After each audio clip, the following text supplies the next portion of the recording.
Next topic आपके पास क्या आ गया? ये आपकी बुक में मौजूद तो नहीं है लेकिन एनएमडी केट की टेस्ट में है। Stress strain energy. Stress strain strain energy. तो ये आपके पास क्या है जी? तो स्ट्रेस स्ट्रेन एनर्जी का जो फॉर्मूला है वो आपके पास क्या है जी? U is equal to 1/2 stress multiply by strain. ठीक है। अब स्ट्रेस आपके पास क्या होता है? स्ट्रेस मेरे पास होता है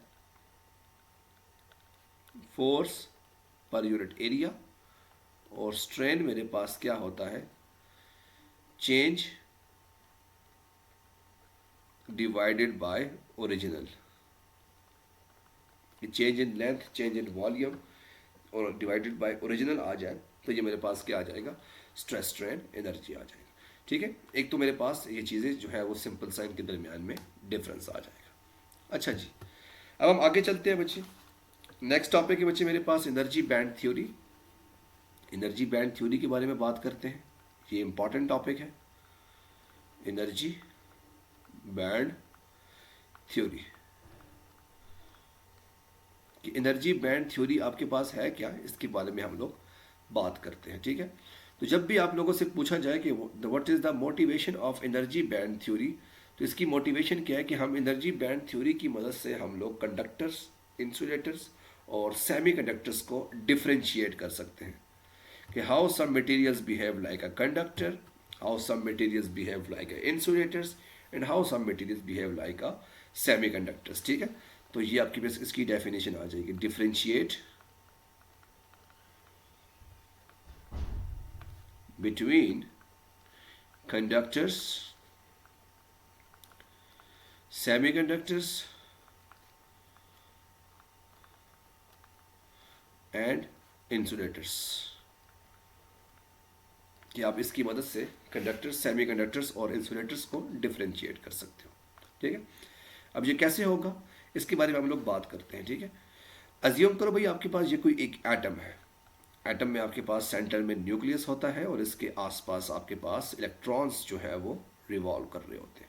पहले शेल में ऑब्वियसली आपके पास 2 इलेक्ट्रॉन्स होते हैं, दूसरे शेल में आपके पास 8 इलेक्ट्रॉन्स होते हैं, जितने भी हैं आपके पास 6, 7, 8, और तीसरे शेल में भी आपके पास 1 है, 2 है, वटेवर जितने भी हैं आपके पास इलेक्ट्रॉन आपके पास मौजूद है।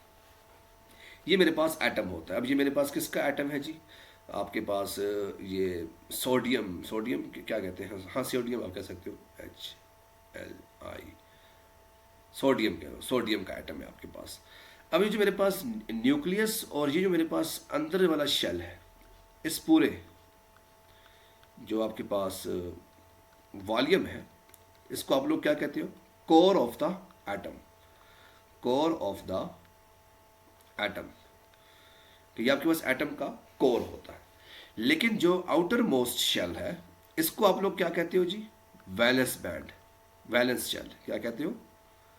Valence shell. और ये जो इलेक्ट्रॉन होता है इसको आप लोग क्या कहते हो? Valence electron, valence electrons. अब ये आप लोग, आप सबको पता है कि इस तरह से मेरे पास जो एटम है वो आपके पास कुछ इस तरह से दिखता है। सेंटर में न्यूक्लियस, उसके फिर आसपास आपके पास इलेक्ट्रॉन्स रिवॉल्व कर रहे होते हैं, और आपके पास एक आउटर मोस्ट इलेक्ट्रॉन होता है जो कि आपके पास रिवॉल्व कर रहा होता है। उस शेल को आप लोग वैलेंस शेल कहते हो और उस इलेक्ट्रॉन को आप लोग वैलेंस इलेक्ट्रॉन कहते हो। ठीक है। अब देखते हैं भाई आपके पास ये बैंड्स कैसे बनेंगे, इसके बारे में हम लोग बात करते हैं। अच्छा जी, अब अज्यूम करो आपके पास ये एक पहला एटम है जिसका ये आपके पास कोर है, और ये आपके पास इसका इलेक्ट्रॉन जो है वो रिवॉल्व कर रहा है।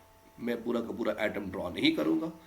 तो ये आपके पास एक इलेक्ट्रॉन आ गया, और ये मेरे पास एक दूसरा एटम आ गया जिसका एक कोर है, और इसके इर्द गिर्द आपके पास इलेक्ट्रॉन रिवॉल्व कर रहा है। अब ये मेरे पास कौन सा है जी? Valence shell, VS। VS मतलब वैलेंस शेल, VS मतलब वैलेंस शेल आ गया। अब जब मैं इन दोनों एटम्स को करीब लेकर आऊंगा तो क्या होगा? ये दोनों जब एटम्स एक दूसरे के करीब आएंगे तो इससे होगा क्या, ये आपके पास पहले एटम का कोर और ये इसका पहला इलेक्ट्रॉन आ गया, वैलेंस इलेक्ट्रॉन, ये दूसरे एटम का कोर और ये मेरे पास एक दूसरा इलेक्ट्रॉन आ गया। तो आप ये देख सकते हो कि अब दो वैलेंस बैंड जो है वो एक दूसरे के साथ, शेल जो है एक दूसरे के साथ ओवरलैप हो गए। पहले आपके पास एक वैलेंस शेल था, अब जब ये दोनों करीब करीब आए तो आपके पास कितने हो गए, दो वैलेंस शेल हो गए, टू वैलेंस शेल, जिसमें आपके पास कितने इलेक्ट्रॉन्स हैं, दो इलेक्ट्रॉन्स आपके पास पाए जा रहे हैं। गॉट इट, ये दो इलेक्ट्रॉन्स आपके पास पाए जा रहे हैं। सिमिलरली अगर मैं यहां पर एक तीसरा एटम भी ले आऊं, ये वाला, तो अब आपके पास कितने हो जाएंगे, तीन वैलेंस इलेक्ट्रॉन्स हो जाएंगे और तीन वैलेंस शेल हो जाएंगे। इसी तरह से जब आपके पास लार्ज नंबर ऑफ एटम्स एक दूसरे के करीब करीब आएंगे, फॉर एग्जाम्पल अगर 1000 एटम्स हैं तो 1000 एटम्स जब एक दूसरे की, उसकी जब वैलेंस शेल एक दूसरे के करीब आएंगे, उससे मिलेंगे, तो मुझे बताओ आपके पास कितने वैलेंस शेल बनेंगे, आपके पास कितने वैलेंस शेल बनेंगे जब 1000 एटम आएंगे, तो ऑब्वियसली 1000 आपके पास 1000 आपके पास वैलेंस शेल बनेंगे और इसका मतलब कि आगे आपके पास 1000 वैलेंस इलेक्ट्रॉन्स आपके पास मौजूद हो जाएंगे। अब जब ये 1000 इलेक्ट्रॉन्स, जब 1000 वैलेंस शेल एक दूसरे के साथ मिलेंगे तो ये आपके पास एक ख़ास किस्म का बैंड बना देंगे और उसको आप लोग क्या कहोगे, वैलेंस बैंड कहोगे। क्या कहोगे आप इसको, वैलेंस बैंड। जैसे कि आप सबको पता है कि बैंड का मतलब क्या होता है, जैसे हमने सुना है कि भाई म्यूज़िक का एक बैंड होता है, वो म्यूज़िक के बैंड में आपके पास क्या होता है, उसमें एक सिंगर तो नहीं होता ना, एक सिंगर अकेला होता है जो गाना गाता है, उसके अलावा एक ऐसा शख्स होता है जो कि गिटार बजाता है, फिर उसके बाद दूसरा शख्स जो पियानो बजाता है, चौथा आपके पास ढोल बजाता है।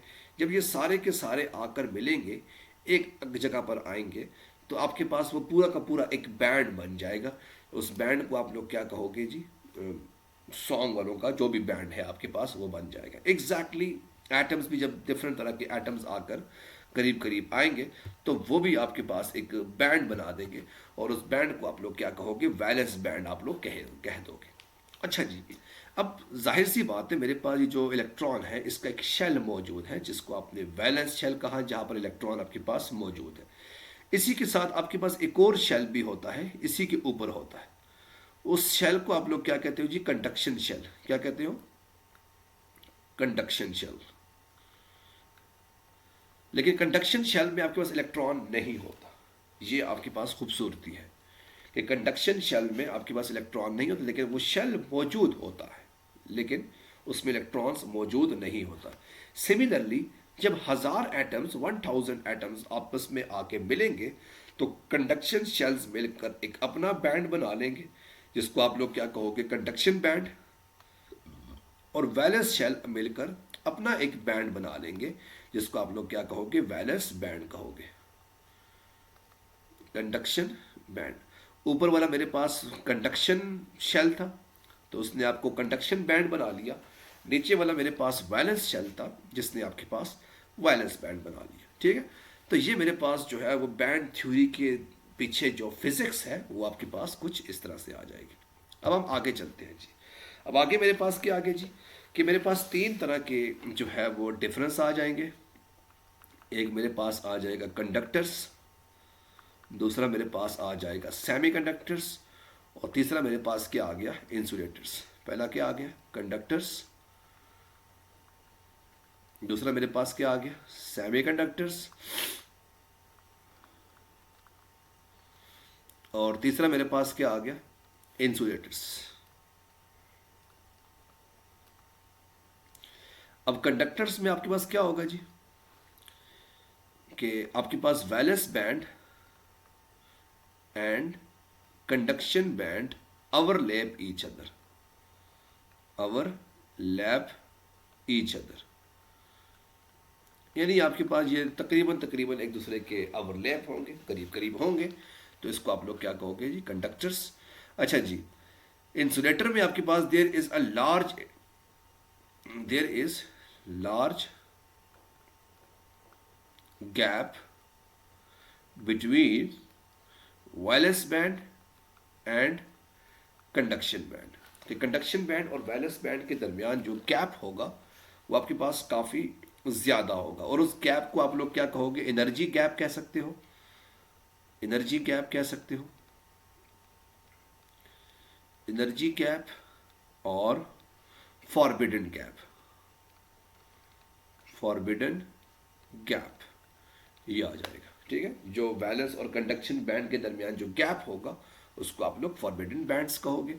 सिमिलरली सेमीकंडक्टर्स में क्या होगा, इंटरमीडिएट बिटवीन, इंटरमीडिएट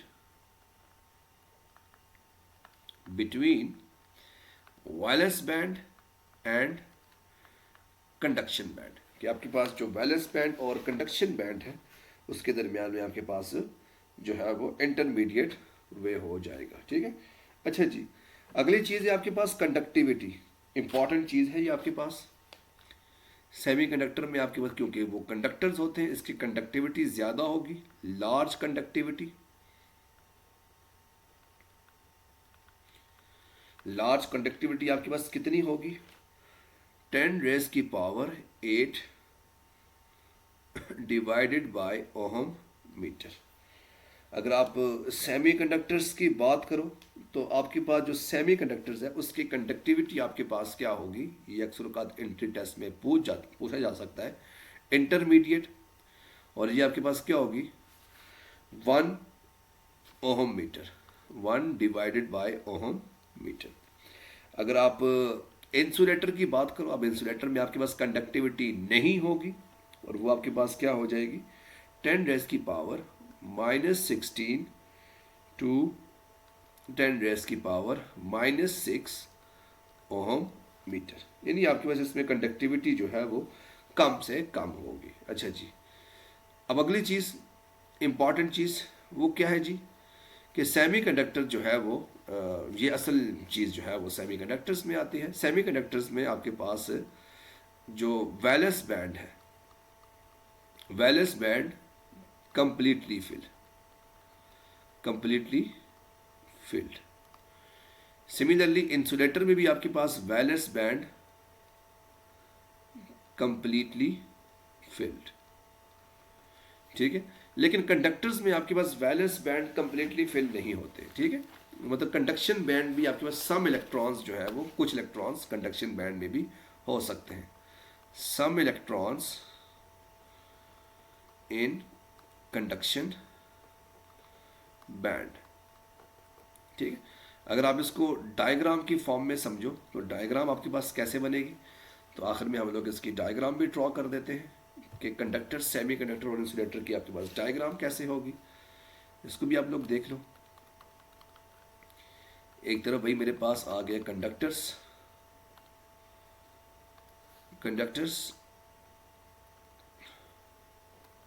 दूसरा मेरे पास क्या आ गया सेमीकंडक्टर्स,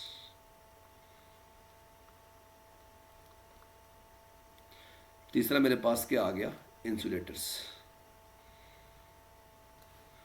तो जो कंडक्टर्स है उसमें आपके पास ये जो, अगर मेरे पास ऊपर वाला वैलेंस बैंड है, मेरे पास वैलेंस बैंड आ गया, और इसी के साथ आपके पास नीचे वाला, ऊपर वाला मेरे पास कंडक्शन बैंड है, नीचे वाला मेरे पास वैलेंस बैंड आ गया, और इलेक्ट्रॉन जो है वो वैलेंस बैंड के अंदर होते हैं और ये आसानी से जो है वो जंप कर जाते हैं कंडक्शन बैंड के ऊपर।